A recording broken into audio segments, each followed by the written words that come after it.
One term that we'll be using when we study refrigeration cycles is the coefficient of performance, and this is what we use in order to quantify the efficiency of the cycle. When we looked at heat engines, we talked about thermal efficiency. When we look at refrigeration, we look at coefficient of performance.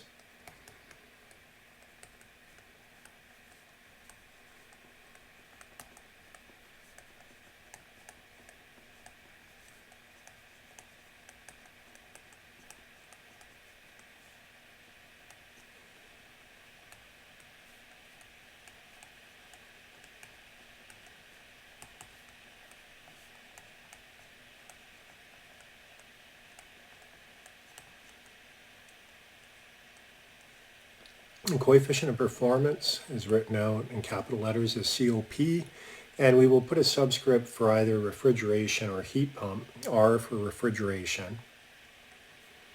And it would then be defined as being the amount of heat coming out of whatever system we're trying to cool, divided by the amount of work that we have to put in. And in the case of a heat pump, it would be our desired output, and here we're trying to heat a space, so it would be QH and then divided by the work going in. Typical values here, typically 1.5 to 4.0 are not uncommon. To put this into perspective, if we had an electric resistance heater, which is sometimes used in areas for space heating, where they'll just run electric current through an electrical resistance heater, if you look at the resistance heater,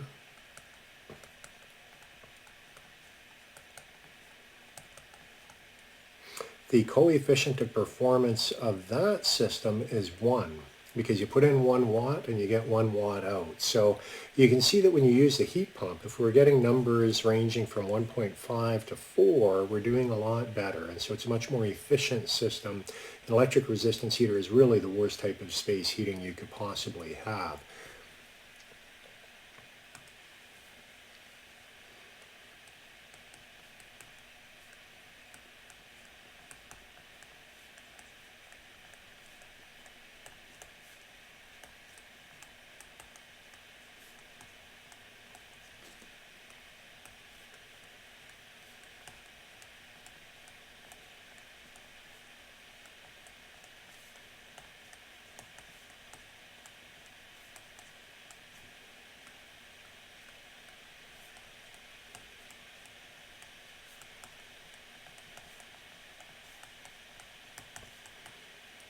So what we see based on the coefficient of performance is we're actually transferring more heat than the amount of work that we are putting in. And sometimes that conceptually can be a little difficult to comprehend. However, the working fluid is the thing that's transferring the heat or the thermal energy, and so we're just taking it from one place and moving it to another.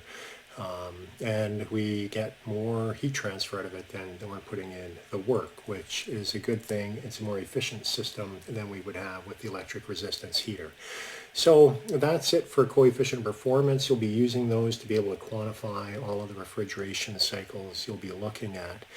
In the next segment and the last segment of this lecture, what I want to do is work an example problem dealing with the ideal vapor compression cycle.